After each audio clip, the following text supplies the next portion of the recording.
జనాల్ని నవ్వించటం చాలా కష్టం, భయపెట్టడం ఇంకా కష్టం. అందుకే శ్యామ్ రెండోది సెలెక్ట్ చేసుకున్నాడు. తన భయాల్ని పేపర్ మీద పెట్టి వాటిని జనాల్లోకి తీసుకుని వెళ్ళాలి అనుకున్నాడు. కానీ తాను పేపర్ మీద పెట్టిన తన భయాలు తన జీవితాన్ని తలకిందులు చేస్తాయని శ్యామ్ ఎప్పుడూ ఊహించలేదు. హర్రర్ రైటర్ జాబ్ కోసం శ్యామ్ చాలా జాబ్స్కి అప్లై చేశాడు. కానీ శ్యామ్ రాసే కాంప్లెక్స్ హర్రర్ స్టోరీస్కి ఎక్కడ జాబ్ దొరకలేదు. ఫైనల్గా ఒక ఫేమస్ యూట్యూబర్ దగ్గరికి శ్యామ్ ప్రొఫైల్ వెళ్ళింది. ఒకప్పుడు ఇన్ఫర్మేటివ్ వీడియోస్తో జనాలకి బాగా దగ్గరైన కార్తిక్ యూట్యూబ్ ఛానల్ పోటీ ఎక్కువైపోవడంతో మెల్లగా కనుమరుగైపోయింది. కానీ పడిపోయిన ఛానల్ని ఎలాగైనా పైకి తీసుకొని రావాలి అనే ఉద్దేశంతో కార్తిక్ కొత్త టీంని ఏర్పాటు చేసుకున్నాడు. జస్ట్ ఇన్ఫర్మేషనే కాదు, జనాల్ని ఎంటర్టైన్ చేసే వీడియోస్ కూడా తన ఛానల్లో పెట్టాలని డిసైడ్ అయ్యాడు. టీంనంతా రెడీ చేసుకున్న తర్వాత కార్తిక్ దగ్గరికి శ్యామ్ ప్రొఫైల్ వచ్చింది. శ్యామ్ రాసిన హర్రర్ స్టోరీస్ కార్తిక్ని బాగా ఇంప్రెస్ చేశాయి. వెంటనే కార్తిక్కి ఒక ఐడియా వచ్చింది. శ్యామ్ రాసే హర్రర్ స్టోరీస్తో సపరేట్గా ఒక హర్రర్ సిరీస్ని స్టార్ట్ చేద్దామని డిసైడ్ అయ్యాడు. శ్యామ్ని కాంటాక్ట్ అయ్యి విషయం చెప్పి వెంటనే ఒక హర్రర్ స్టోరీ రెడీ చేయమని చెప్పాడు. ఎన్నో రోజుల నుంచి వెయిట్ చేస్తున్న ఆపర్చునిటీ తనకి రావడంతో బెస్ట్ హర్రర్ స్టోరీని రాసి పంపించాడు శ్యామ్. కార్తిక్ ఆ హర్రర్ స్టోరీని నరేట్ చేసి హర్రర్ ఎఫెక్ట్స్తో ఎడిట్ చేయించి తన ఛానల్లో అప్లోడ్ చేశాడు. అంతే, సూపర్ హిట్. ఇంకా కార్తిక్ శ్యామ్ని ఎంప్లాయీగా పెట్టుకున్నాడు. కార్తిక్ వీక్లీ వన్స్ అప్లోడ్ చేసే హర్రర్ స్టోరీస్కి క్రేజ్ విపరీతంగా పెరిగిపోయింది. కార్తిక్ ఛానల్కి మళ్ళీ పూర్వ వైభవం వచ్చింది. శ్యామ్ రాసే స్టోరీస్ జనాల్ని విపరీతంగా భయపెట్టాయి. కేవలం భయపడటం కోసమే జనాలు కార్తిక్ ఛానల్ ఓపెన్ చేయడం మొదలుపెట్టారు. అయితే కార్తిక్కి వచ్చిన సక్సెస్ని చూసి మిగతా ఛానల్స్ వాళ్ళు కూడా హర్రర్ స్టోరీస్ చేయడం మొదలుపెట్టారు. దాంతో మళ్ళీ కార్తిక్ డౌన్ఫాల్ మొదలైంది. శ్యామ్ స్టోరీస్ కూడా జనాల్ని భయపెట్టడం ఆపేశాయి. కార్తిక్ శ్యామ్ మీద ప్రెషర్ పెట్టడం మొదలుపెట్టాడు. నువ్వేం చేస్తావో తెలీదు, జనాలు భయంతో చచ్చిపోవాలి, అలాంటి స్టోరీ తీసుకొని రా అంటూ శ్యామ్ని పుష్ చేశాడు. సక్సెస్ అనేది డ్రగ్ లాంటిది. ఆ డ్రగ్కి ఒక్కసారి బానిసయ్యారంటే ఏం చేసైనా దాన్ని మళ్ళీ దక్కించుకోవడానికి ట్రై చేస్తారు. శ్యామ్ కార్తిక్ సిచ్యువేషన్ కూడా అలానే అయిపోయింది. ఎలాగైనా మళ్ళీ టాప్లోకి వెళ్ళాలి, వ్యూస్ రాబట్టాలి, జనాల్ని భయపెట్టాలి, ఇవి తప్ప ఇద్దరి మైండ్లో వేరే ఏ ఆలోచన లేదు. శ్యామ్ అయితే అన్నం నిద్ర మానేసి మరి స్క్రిప్ట్లు రాయటం మొదలుపెట్టాడు. కానీ తాను అనుకున్నట్లు స్క్రిప్ట్లు రావటం లేదు. రోజంతా రాయటం, సాటిస్ఫాక్షన్ లేక రాసింది చించేయటం కొన్ని రోజులు ఇలాగే సాగింది. ఫైనల్గా శ్యామ్కి ఒకటి అర్థమైంది. ముందు నేను భయపడితేనే జనాల్ని భయపెట్టగలను అనుకుని ఇదే విషయాన్ని కార్తిక్ చెప్పాడు. ఇది విని కార్తిక్ తన క్యాబిన్లోకి వెళ్ళి ఆలోచించి ఒక 2 గంటల తర్వాత శ్యామ్ని పిలిచాడు. ఇదిగో, ఇవి సిటీ అవుట్స్కట్లో ఉన్న గెస్ట్ హౌస్ కీస్, చాలా బాగుంటుంది, దాన్ని చీప్ రేట్కి కొట్టేయాలని కొంతమంది దాంట్లో దెయ్యాలు ఉన్నాయంటూ ప్రచారం చేశారు. అందుకే అది 3 సంవత్సరాల నుంచి ఖాళీగా ఉంది. అక్కడికి వెళ్ళు, నీకు ఇన్స్పిరేషన్ వస్తుంది. ఈ రోజు 2 డేస్ ఆగి వెళ్ళు, ఈ లోపు నా గెస్ట్ హౌస్ని క్లీన్ చేపిస్తాను అంటూ కీస్ ఇచ్చాడు కార్తిక్.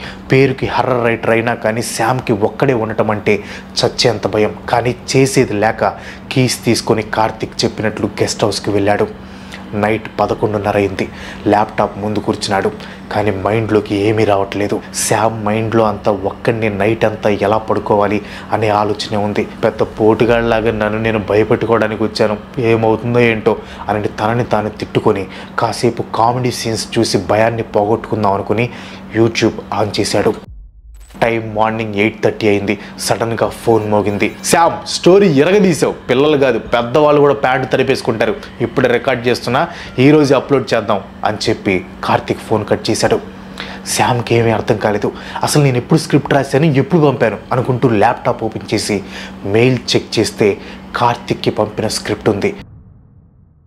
ఓపెన్ చేసి చదివాడు. స్క్రిప్ట్ అస్సలు బాగలేదు.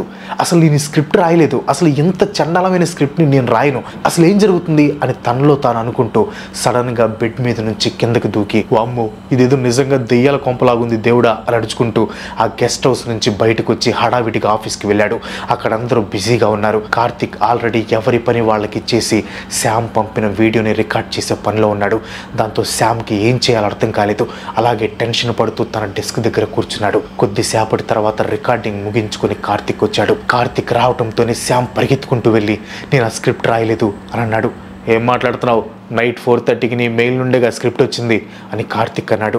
శామ్కి ఏం చెప్పాలో అర్థం కాలేదు. అలా చూస్తూ ఉండిపోయాడు. ఫైనల్గా వీడియో అంతా ఎడిట్ చేసి ఈవినింగ్ అప్లోడ్ చేశాడు. వీడియో ఇన్స్టాంట్గా హిట్ అయింది. ఇలాంటి హర్రర్ స్టోరీ మేము ఎప్పుడు చూడలేదు అంటూ కామెంట్స్. స్టాఫ్ అంతా వచ్చి శామ్ని కంగ్రాచులేట్ చేశారు. శామ్కి ఏం అర్థం కావట్లేదు. తాను రాసిన చెత్త స్క్రిప్ట్కి ఎందుకు ఇంత రెస్పాన్స్ వస్తుందనుకొని వీడియోని ప్లే చేసి చూశాడు.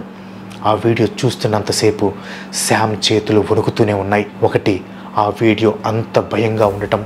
2, తాను కార్తిక్కి సెండ్ చేసిన మెయిల్లో ఉన్న స్క్రిప్ట్ అది కాదు. వెంటనే కార్తిక్ క్యాబిన్కి వెళ్ళి తాను పంపిన మెయిల్ చూపెట్టమని అడిగాడు. ఓపెన్ చేసి చూస్తే స్క్రిప్ట్ మారిపోయింది. తన మెయిల్ ఓపెన్ చేసి సెంట్ ఫైల్స్ చూశాడు. మార్నింగ్ చూసిన స్క్రిప్ట్ కాకుండా వీడియోలో చూసిన స్క్రిప్ట్ ఉంది. శామ్కి తల తిరగటం మొదలైంది. కార్తిక్కి మొత్తం ఎక్స్ప్లెయిన్ చేశాడు. కానీ కార్తిక్ పెద్దగా నవ్వుతూ, ఏంటి శామ్, రైటింగ్తో పాటు యాక్టింగ్ కూడా ప్లాన్ చేస్తున్నావా అని అన్నాడు. శామ్ ఏం మాట్లాడలేదు. సరే, నెక్స్ట్ స్క్రిప్ట్ ఎప్పుడు పంపుతున్నావు అని అడిగాడు కార్తిక్. మనుషులు సస్తనా సరే వీడికి మాత్రం స్క్రిప్ట్లు కావాలి అని మనసులో తిట్టుకొని, పంపుతా కానీ నేను ఆ గెస్ట్ హౌస్కి మాత్రం ఇంకా వెళ్ళను, ఇదిగో కీస్ అంటూ కీస్ ఇవ్వబోయాడు. లేదు లేదు, ఆ గెస్ట్ హౌస్లోనే నువ్వు బాగా రాస్తున్నావు, అక్కడే రాయి అని కార్తిక్ శామ్తో అన్నాడు. నీకు కావాల్సింది స్క్రిప్ట్ కదా, ఎక్కడ రాస్తే ఏంటి అని కీస్ కార్తిక్ డెస్క్ మీద పెట్టి వెళ్ళిపోయాడు.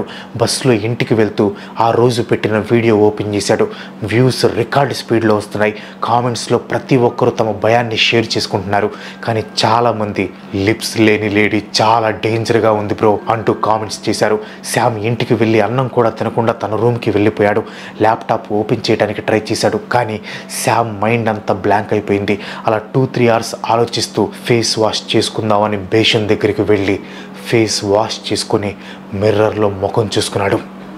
అంతే, లిప్స్ లేని లేడీ నవ్వుతూ కనిపించింది. పెద్దగా అరుస్తూ కిందకు పరిగెత్తాడు. శామ్ పేరెంట్స్ హడావిడిగా తన రూమ్లో నుంచి బయటకు వచ్చి, ఏమైంది శామ్ అని అడిగారు. శామ్కి ఏం చెప్పాలో అర్థం కాలేదు. పిల్లి మీద నుంచి దూకిందిలే, మీరు వెళ్ళి పడుకోండి అని పేరెంట్స్ని పంపేసి తను హాల్లోనే ఉండిపోయాడు. ఆ నైట్ తన రూమ్కి వెళ్ళి ధైర్యం కూడా చేయలేకపోయాడు. నెక్స్ట్ డే నీరసంగా ఆఫీస్కి వెళ్ళాడు శామ్. నైట్ జరిగింది ఆలోచిస్తూ నిద్రలోకి జారుకున్నాడు. సడన్గా మెలకువ వచ్చి చూస్తే ఆఫీస్లో ఎవ్వరూ లేరు. బయటికి వెళ్దామని తన చైర్ నుంచి లేవటానికి శామ్ ట్రై చేశాడు. కానీ తన సీట్ అంతా బ్లడ్, తన కాళ్ళు షూస్ అంతా బ్లడ్తో నిండిపోయింది. మెల్లగా రొప్పుతూ టేబుల్ కింద చూశాడు. అదే లిప్స్ లేని లేడీ శామ్ వాళ్ళ అమ్మ మెడని కొరికి రక్తం తాగుతూ శామ్ వైపు చూసింది. అలా ఒక సెకండ్ చూసి, స్క్రిప్ట్ ఎక్కడ శామ్ అని అనింది. గట్టిగా ఊపిరి తీసుకుంటూ శామ్ టేబుల్ మీద నుంచి నిద్రలేచి కంగారుగా అటు ఇటు చూశాడు. స్క్రిప్ట్ ఎక్కడ శామ్ అంటూ కార్తిక్ ఎదురుగా నుంచొని శామ్ని అడిగాడు. ఇంకో 10 మినిట్స్లో లంచ్ బ్రేక్, నిద్రపోతున్నావా, ఈవినింగ్ లోపు నాకు స్క్రిప్ట్ కావాలి అంటూ కార్తిక్ అనేసి వెళ్ళిపోయాడు. తనకి వచ్చిన పీడకలని గుర్తు చేసుకుని మొహం తుడుచుకొని లంచ్ కూడా చేయకుండా స్క్రిప్ట్ కంప్లీట్ చేసి కార్తిక్ ఇచ్చాడు. కార్తిక్ ఆ స్క్రిప్ట్ అంతా చదివి, మనం చేసేది హర్రర్ కామెడీ కాదు, ఏంటి స్క్రిప్ట్, అందుకే చెప్పా గెస్ట్ హౌస్కి వెళ్ళి ఇన్స్పిరేషన్ వస్తుందని అంటూ కీస్ తీసి టేబుల్ మీద పెట్టి, చూడు వ్యూస్ రాకపోతే నా ఛానల్ ఉండదు, నేనుండను, నువ్వు ఉండవు, ఆలోచించుకో అని శామ్కి ఇండైరెక్ట్గా వార్నింగ్ ఇచ్చాడు కార్తిక్. చేసేదేం లేక ఆ రోజు కూడా గెస్ట్ హౌస్కి వెళ్ళాడు శామ్. నైట్ 11:30 దాకా ల్యాప్టాప్ ఆన్ చేసి చూస్తూ అలాగే కూర్చొని తనకి తెలియకుండానే నిద్రపోయాడు. సేమ్ లాస్ట్ టైం లాగే మార్నింగ్ కార్తిక్ కాల్ చేశాడు. నేను చెప్పానా ఆ గెస్ట్ హౌస్కి వెళ్తే నువ్వు బాగా రాస్తావని, ఎక్సలెంట్ స్క్రిప్ట్, త్వరగా ఆఫీస్కి వచ్చాయి అని కాల్ కట్ చేశాడు. శామ్కి ఏం అర్థం కాలేదు. హడావిడిగా ఆఫీస్కి వెళ్ళి డైరెక్ట్గా కార్తిక్ క్యాబిన్లోకి వెళ్ళాడు. కార్తిక్, అసలు నేను ఏ స్క్రిప్ట్ రాయట్లేదు, ఆ గెస్ట్ హౌస్లో ఏదో ఉంది, నైట్ ఎప్పుడు నిద్రపోతున్నానో నాకే తెలియట్లేదు, కానీ మార్నింగ్ లేచేసరికి నా మెయిల్ నుంచి నీకు స్క్రిప్ట్స్ వస్తున్నాయి, ప్లీజ్ నాకు పిచ్చి పట్టేలా ఉంది అంటూ శామ్ కార్తిక్తో అన్నాడు. కమాన్ శామ్, నువ్వు చదువుకున్నావు, ఒక హర్రర్ రైటర్వి, నిజంగా ఈ దెయ్యాలు భూతాల గురించి నమ్ముతావా? నువ్వు స్క్రిప్ట్స్ కోసం బాగా ఆలోచించి స్ట్రెస్ అయిపోతున్నావు, అందుకే ఇలా అవుతుంది. మనకి 3 monthsకి వచ్చే రెవెన్యూ జస్ట్ మన లాస్ట్ వీడియోకి వచ్చింది. నెక్స్ట్ మంత్ నీకు శాలరీతో పాటు డబుల్ బోనస్ కూడా ఇస్తాను, నువ్వు ఏం వర్రీ అవ్వకుండా ఇంటికి వెళ్ళి రెస్ట్ తీసుకో అంటూ శామ్కి నచ్చజెప్పి పంపేశాడు కార్తిక్. శామ్ ఇంటికి వెళ్ళాడు. వాళ్ళ నాయనమ్మకి హెల్త్ బాగాలేదని ఇంట్లో వాళ్ళు ఏదో ఊరు వెళ్తున్నాం అని చెప్పి ఫ్రిడ్జ్ మీద నోట్ రాసి పెట్టి వెళ్ళిపోయారు. ఆల్రెడీ భయంతో ఉన్న శామ్కి ఇంకా ఎక్కువ భయం వేయటం మొదలైంది. తన ఫ్రెండ్ అమీర్ని ఇంటికి రమ్మని కాల్ చేశాడు. అమీర్ వస్తూ ఆల్కహాల్ తీసుకొని రావడంతో ఇద్దరు కలిసి తాగటం మొదలుపెట్టారు. సడన్గా అమీర్ ఫోన్లో నోటిఫికేషన్ వచ్చింది.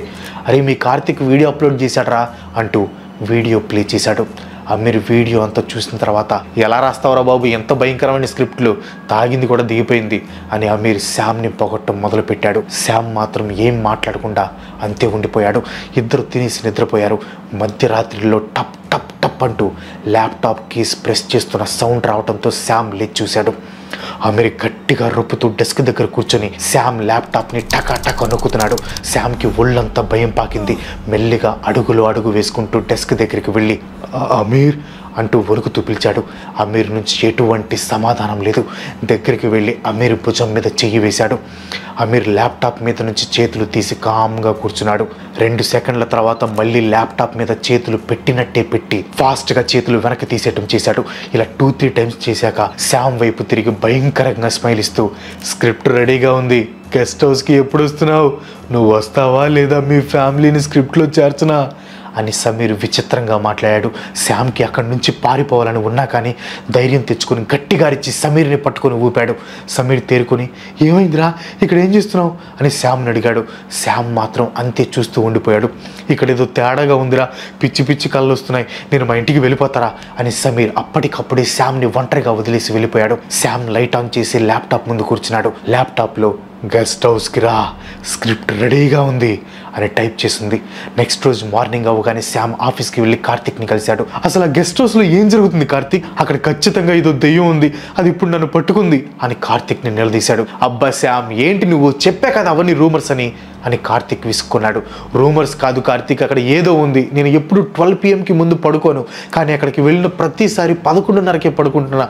నేను టైప్ చేయకుండానే స్క్రిప్ట్ వచ్చేస్తుంది, ఇంటికి వెళ్తే ఏదేదో జరుగుతుంది, నా వల్ల కావట్లేదు కార్తిక్ అంటూ శామ్ చెప్పాడు.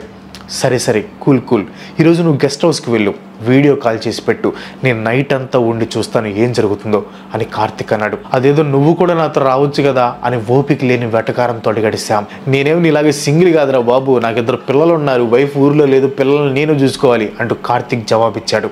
ఇంకా చేసేది లేక కార్తిక్ ఇచ్చిన ప్లాన్కి ఓకే అని ఆ రోజు నైట్ గెస్ట్ హౌస్కి వెళ్ళాడు శామ్. అనుకున్నట్టే ఇద్దరు వీడియో కాల్ ఆన్ చేసి పెట్టారు. కాసేపు మాట్లాడుకున్న తర్వాత కార్తిక్ టాయిలెట్కి వెళ్ళాడు. తిరిగి వచ్చి చూస్తే శామ్ నిద్రపోతూ కనిపించాడు. ఇదేంటి, ఎప్పటిదాకా మాట్లాడుతూ ఉన్నాడు, అప్పుడే ఎలా నిద్రపోయాడు అనుకుంటూ స్క్రీన్ని అంతే చూస్తూ ఉన్నాడు కార్తిక్. 1 గంట తర్వాత శామ్ ఉన్న రూమ్లో లైట్స్ ఫ్లిక్ అవుతూ కనిపించాయి. కార్తిక్ అంతే సీరియస్గా స్క్రీన్ని చూస్తూ ఉన్నాడు. సడన్గా లైట్స్ ఆఫ్ అయిపోయాయి. 10 సెకండ్స్ తర్వాత లైట్స్ ఆన్ అయ్యాయి. స్క్రీన్ చూస్తూ ఉన్న కార్తిక్కి చెమటలు పట్టాయి, చేతులు కాళ్ళు వణుకుతున్నాయి. శామ్ చుట్టూ 4 నుంచొని ఉన్నారు.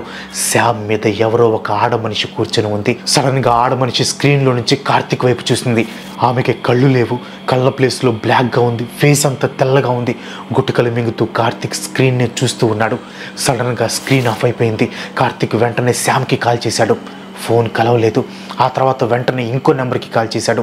అవతల ఒక ఆడ మనిషి ఫోన్ లిఫ్ట్ చేసి హలో అనింది. ఏ సుష్మా, ఏం చేసావే, నేనేదో వాడిని కాస్త భయపెట్టమని చెప్పాను, నువ్వు వాడి మీద నిజంగా బ్లాక్ మ్యాజిక్ చేసావా అంటూ కోపంగా మాట్లాడాడు కార్తిక్. డార్లింగ్, జస్ట్ భయపెడితే నీకు ఆ రేంజ్ వ్యూస్ వచ్చి స్క్రిప్ట్లు రావు, అయినా నా బ్లాక్ మ్యాజిక్ నీకు యూజ్ అవుతుంది కాబట్టి యూ షుడ్ అప్రిషియేట్ మీ అంటూ కూల్గా మాట్లాడింది తను.